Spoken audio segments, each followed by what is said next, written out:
we're honest with ourselves, we would say the culture around us can kind of dictate how we talk, how we walk, what we wear, what we say, what we don't say.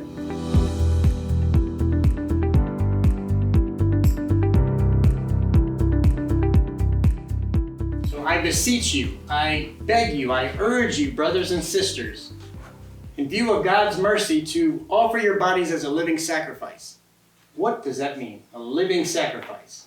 It sounds kind of scary because if you know anything about sacrifices, that might make you a little bit worried about a living sacrifice. We know the Jews had a system of sacrifices, right? It's what they did each time during certain seasons. It's what they did for food. It's what they did for all kinds of different things. They had all these different sacrifices. They were prepared by God and recorded in the law of Moses, by which their sins would be forgiven. So Paul is using this sacrifice, this word, to show us, to tell us, to explain how we have to make ourselves a living sacrifice in our daily, in our every day. Paul used that picture to describe how believers should live, offering themselves to God as a living sacrifice. For true and proper worship, or it is your reasonable service, some versions would say.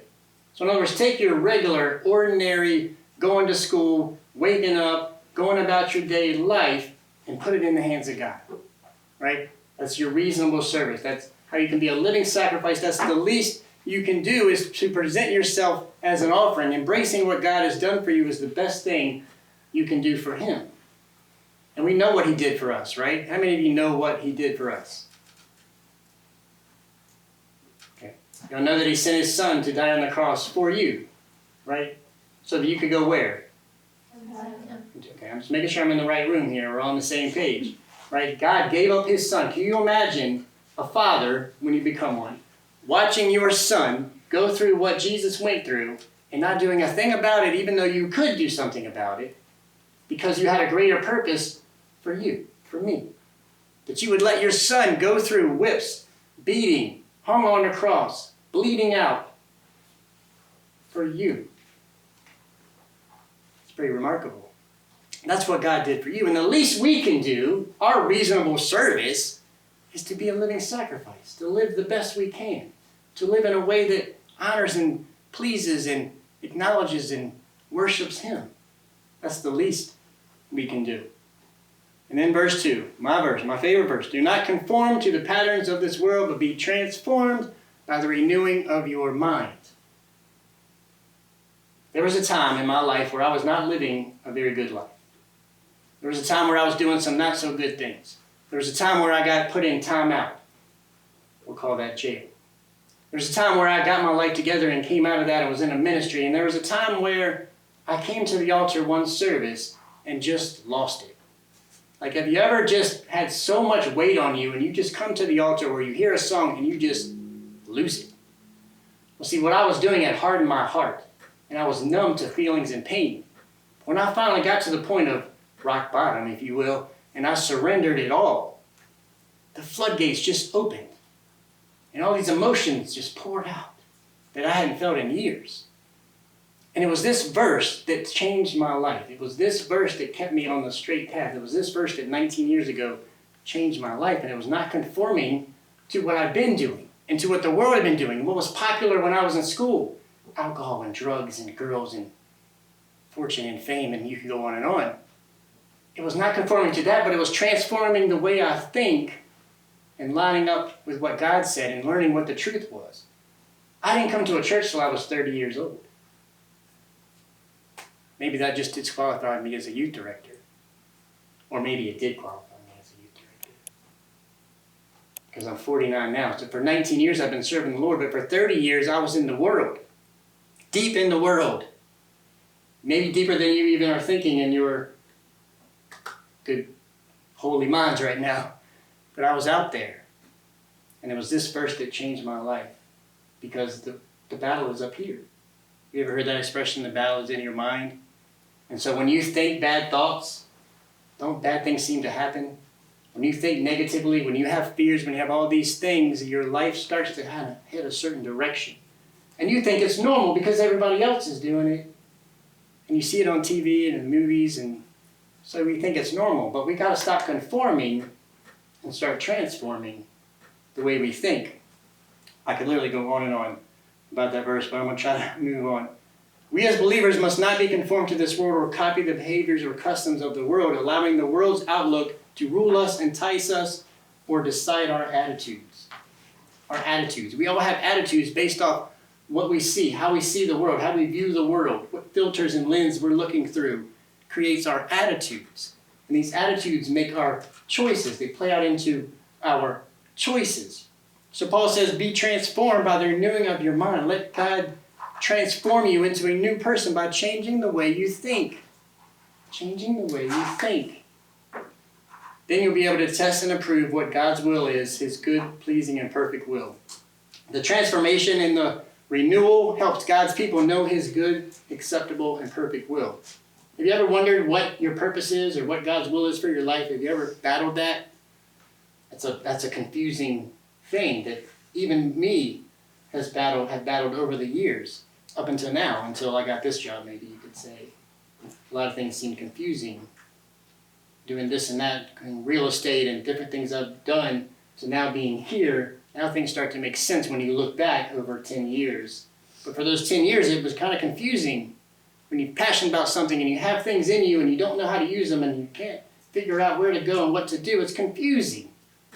And you try to make choices, some are good, some are bad, but it's confusing. But when you start to transform your mind and get in line with God's word, things start to clear up. And his will start to show up in your life. And that's an amazing, peaceful, purposeful, fulfilling place to be when you're in God's will, doing what he wants you to do. The choices we make is what we're going to talk about tonight. Let's pray. Lord, thank you for this night, God. Thank you so much for your word and how life-changing it is, Lord. Speak through me to your people tonight so lives can be turned around, changed, grown, developed to whatever they need to be, God. We thank you for your word. We thank you for your son dying on the cross for our sins. It's in his name we pray. Amen. Amen. Peter Marshall said, the choice before us is plain. Christ or chaos. Conviction or compromise. Discipline or disintegration. Simple. It's like one or, it's this or that. You can make a choice. It doesn't have to be too complicated. Have you ever thought about the choices you make every day? Like every day we got to get up, we got to make choices. Like who can give me an example of a choice that you have to make every day? Maybe something you don't like to do, but you got to make that choice. Who can give me an example? Yeah. So you got to decide what to wear. You got to decide what you're going to do. You got to decide if you're maybe in high school. Am I going to go to Starbucks, or am I going to, get a coffee, or am I going to eat breakfast or not eat breakfast? You got to decide like how you're going to get dressed, who you're going to talk to, how you're going to act, who you're going to hang out with. These are choices we're making every day. And maybe we realize and maybe we don't. Being in this room was a choice. How many of you chose to be here? How many of your parents chose for you to be here? Well, that's good. That's encouraging. Okay. So you all decided to be here tonight. That's good. That was a choice though, right? You with me? Before today is over, I want you to ask yourself 3 questions. Who or what makes my choices? How am I making my choices? And why am I making my choices? Who or what, how, and why? Let's talk about who or what. Who or what pressures us to do what we do? Who or what? Who decides what we wear? You decide? That's good. Who decides how we talk? Or what decides how we talk? What decides what we wear? Because are you looking on social media, on the internet, at your friends at school, to find out that everybody's wearing Guess jeans, and that's all you'll wear? I didn't choose to wear Guess jeans because I thought Guess jeans were the best jeans. They probably weren't the best jeans, but it's what everybody else that was popular was wearing, so guess what I wore? So my decisions were made because other people were wearing Guess jeans. That sounds so stupid. However, it's real life, right? If you think about it. If you see people see new trends or something on social media, do you start to kind of lean that direction?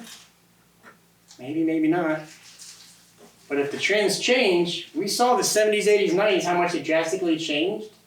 Most people followed that trend, right? And will continue to follow it all the way through.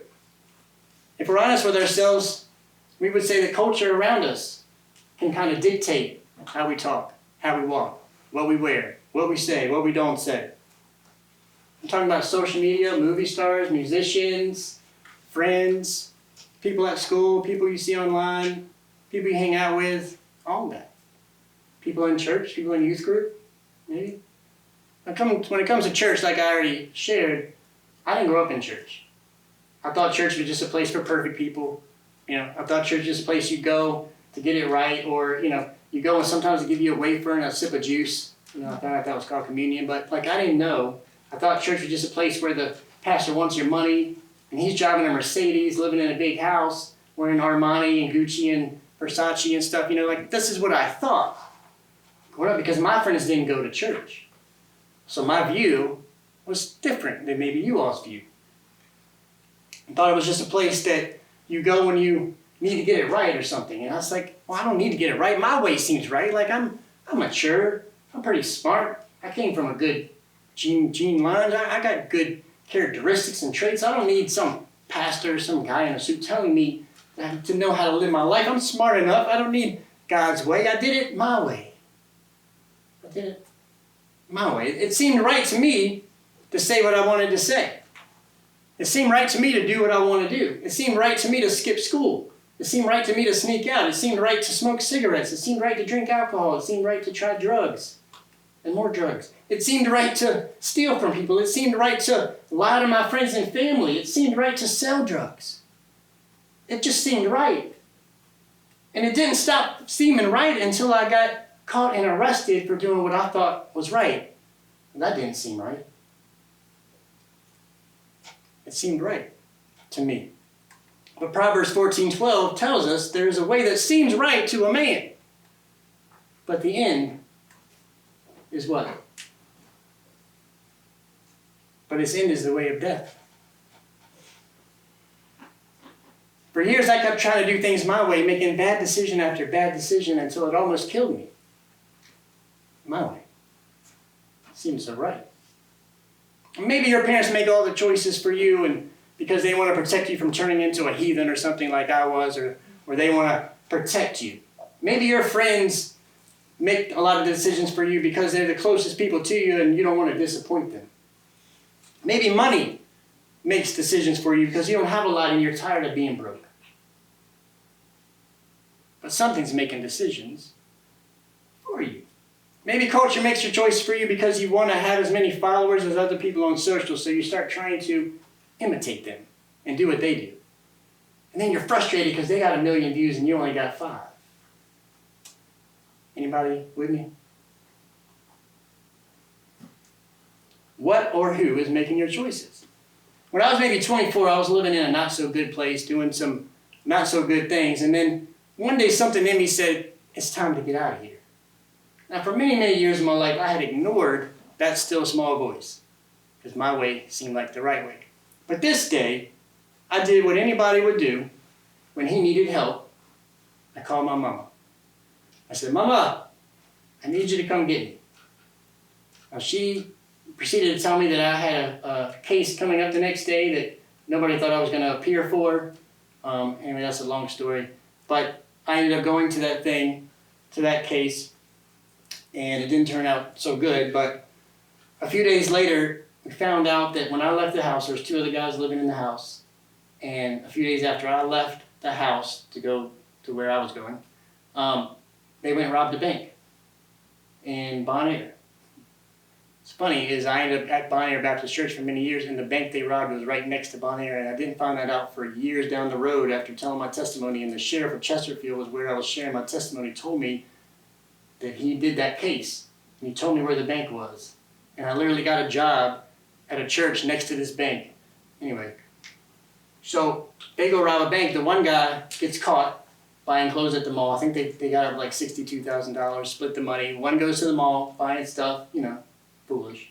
He gets caught. The other guy goes in a hotel, hides out in a hotel, smokes, sniffs, and shoots up all his money until he runs out. And when he runs out, he decides, I'm going to go back and rob the bank again. If I did it once, I can do it again. Only this time they'd hired a security guard at the bank because of the first robbery. And so when my friend Yancey saw the security guard starts approaching him as he's about to rob the bank. Yancey pulls out his sawed-off shotgun and shoots and kills a security officer in the bank.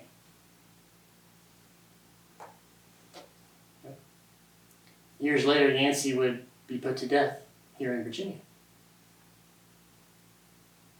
There's a way that seems right. He's no longer here because of one bad decision. One bad decision. A few years ago, my mom told me the story about the day she came to pick me up. She said, as you were putting your stuff in the trunk of the car, Yancey, the guy who walked down with me, he told my mom, I'm glad you came to get Ben. He needs to get out of here. There's still hope for him. And my mom, being a strong Christian woman at the time, who had been praying for me for years because I was out there, she said, there's hope for all of us. And this man said, no, there's no hope for me. There's no hope for me. See, that day one of us chose to surrender, the other chose to resist. That day one of us chose hope, the other chose hopelessness. That day one of us chose life, the other chose death. Choices we make. Who or what is making your choices? And then number two, how are we making our choices? Ask yourself, how does music, social media, friends, or your influences that you choose, how do they make your choices? How does it influence you? How does it influence how you act or talk or how you do, what you wear? Most of you probably have heard the phrase YOLO, right? Everybody? You only live once?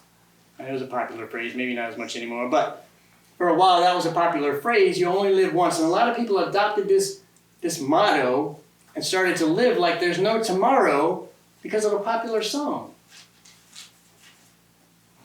You're going to live like there's no tomorrow because it's cool, it's hip, it's trendy, it's a song? But what happens when you're YOLOing? I don't know if that's a word, I just kind of made it up. Sounded good, right? YOLOing. And then tomorrow comes. And you spend all your money. Your allowance, your paycheck, whatever. Or you said some things you can't take back. Or you did some things you're not proud of. Or you posted something that's now circulating the school. YOLO. You skip school to sleep in. Like, what happens then when tomorrow comes? What happens when somebody disrespects you and you're like, YOLO? What happens when your boyfriend or girlfriend pressures you and you're like, YOLO? And then a month later you're like, hello? Kind of judging the crowd on that one because that might have teetered on something. What happens when you need money and you're like YOLO and you end up involved in a bank robbery or murder? YOLO. How are you making choices? Honestly, I think people today have too many choices. Let's be honest. I'm a little bit older, but I think people today have too many choices. So it's no wonder you're confused. No wonder people are confused now because it's like, what's my identity? Where should I go? Who should I be? Or how do I fit in? What's my identity? Who am I? When I was growing up, we didn't have a lot of choices. I mean, it was either ketchup or barbecue sauce. Like, there was no Chick-fil-A sauce, no Polynesian sauce, It was just a couple things. Choose from. It was either cheese or no cheese. It was either play the radio or put in a CD. Actually, it was tape cassette when I started out, but then we got the CDs. But it was either the radio or a CD. Like, there was no iTunes, Spotify, all that stuff.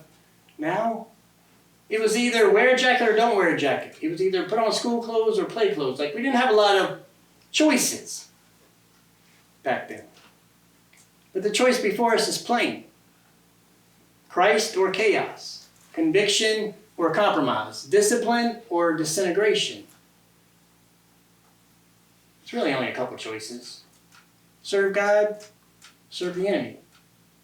Love God, hate God. Like, there's only a couple choices here. We've overcomplicated it with too many choices. Let's get back to keeping it simple. It's just a couple of choices. So how are you making choices? And then what is the why behind our choices? Again, if we're honest, music, movies, money, friends, social media, sports, they are shaping the choices we make for two main reasons I've found. Two main reasons that are shaping our choices. Fears and desires. Fears and desires. Could somebody pass out these clipboards? Thanks, Elaine. Pretty much any choice we make hinges on those two things. Fears and desires. It's what motivates us, drives our behavior. We dress like our friends, act like our friends, or pretend to be someone we're not because of the fear of not fitting in and the desire to be accepted. If you keep pretending to be someone you're not, then you're always going to be running away from who you really are. Does that make sense? If you keep pretending to be someone you're not, you're always running away from who you were created to be, who you really were. And it's hard to receive the blessing when you're not being who God created you to be. If you haven't read the story of Jacob and Esau, that's a very good example of pretending to be someone you're not to get a blessing. So this will make sense in a minute. You don't have to do anything yet. But we chase money or stuff because of the fear of not having any, because of the fear of not being able to live the good life, because of the fear of not being able to buy things and have a home and all this stuff. Or we chase money because we have a desire to have a 6-car garage or a Lambo, as my son so perfectly said earlier today. Or all these things we desire because we want to have all the nice things and we think money is going to make us happy. Well, I'm going to go ahead and spoil that little myth right now because I've had money and I've made good money and I got a nice car and I had a big house and I still wasn't happy. I still wasn't satisfied. I still wasn't fulfilled. I still had a hunger for more. And my wife used to say, when is enough going to be enough? How much harder can you work to accomplish and achieve something to get something and it still not be enough? It's never ending. There is no end to it when you go down that road. It's not. And anything we acquire is temporary anyway, right? It's all temporary. So, this is what I want to do. On that piece of paper, you'll see fear on one side, and then when you flip it, it says desire. I want you to take 1 minute, and I'll tell you when a minute's up. Right now, 1 minute, and write down any fear that comes to mind in 1 minute. Any fears you have right now. All right? Time's up. Now flip it over and write down your desires. All the desires you have right now. Again, don't overthink it. Just the best desires that come to mind in like a minute. Are we good? So now, look at your paper, look at each side, and tell me which one do you have more of, fears or desires? I don't need to know what they are, just somebody shout out which one they have more of. Desires. Mostly fears? So if you have mostly fears, then a good place to look in the Bible is for verses on what? Fears. If you have a lot of desires, more desires on your list than fears, if you're going after a lot of stuff but you don't have a lot of fears, then check some scriptures on desires. Now I'm going to give you a few tonight. You want to write them down. Psalm 23:4, Isaiah 41:13, and lastly John 16:33. So that's some on fear. How about desires? Ecclesiastes 6:9, Mark 9:35. Last one, I promise. Mark 11:24. Whatever you ask for in prayer, believe that you shall receive it. This kind of messes some people up. Because a lot of people will preach, believe it and you can receive it. You ever heard that? And I like it. I mean, I can get down with that, right? It's like if I think it and I believe it and I like just imagine myself making this half-court shot, or I just believe in my abilities and my skills and I can receive it. If I believe I'm going to get a Lamborghini, I receive it. Like, you know, I like it. I get down with it. But we got to break this verse down a little bit, or else we'll be misunderstood. We'll misunderstand it. See, it says if we ask, but if we ask with the right intention and within God's will. If we ask with the right intention in God's will, we can receive it. That's a big difference between just, because a Lambo, you could argue, is that in God's will? I could say it is, because he likes me. But that doesn't mean really it's in his will. I'm just kind of wishful thinking. If we ask with the right intention, so James chapter 4, verses 1 through 3, I'll just read it. What causes fights and quarrels among you? Don't they come from your desires that battle within you? You desire, but do not have, so you kill. You covet, but you cannot get what you want, so you quarrel and fight. You do not have because you did not ask God. When you ask, you do not receive because you ask with wrong motives, that you may spend what you get on your pleasures. You catch that? When you're asking with the wrong motives, when you have wrong intentions, then you're not going to receive anything you ask for. You got to ask for the right intentions, the right things for you. And then asking within God's will, 1 John chapter 5, verse 14 and 15 says, this is the confidence we have in approaching God, that if we ask anything according to his will, he hears us. And if we know that he hears us, whatever we ask, we know that we have what we ask for. If we ask according to his will. So with the right intentions and according to his will, then you can receive it. Anytime you go to God in prayer and you want something really badly, and it's a desire, and God does give us the desires of our heart, right? But you have these strong desires, make sure it aligns with his plan for your life. Make sure you come in with the right intentions.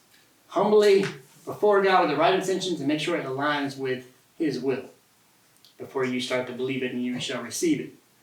Then. So knowing that our choices are driving fears and desires, I want to give you a choice to make today. Simple. One or the other. And you don't need to say it out loud. This is between you and God. Live free with peace and purpose following Jesus, or be enslaved to fear and unrealistic desires. The choice is yours. I can't make that choice for you. I want to. Elaine wants to. Maybe your parents want to. But you got to make it for yourself.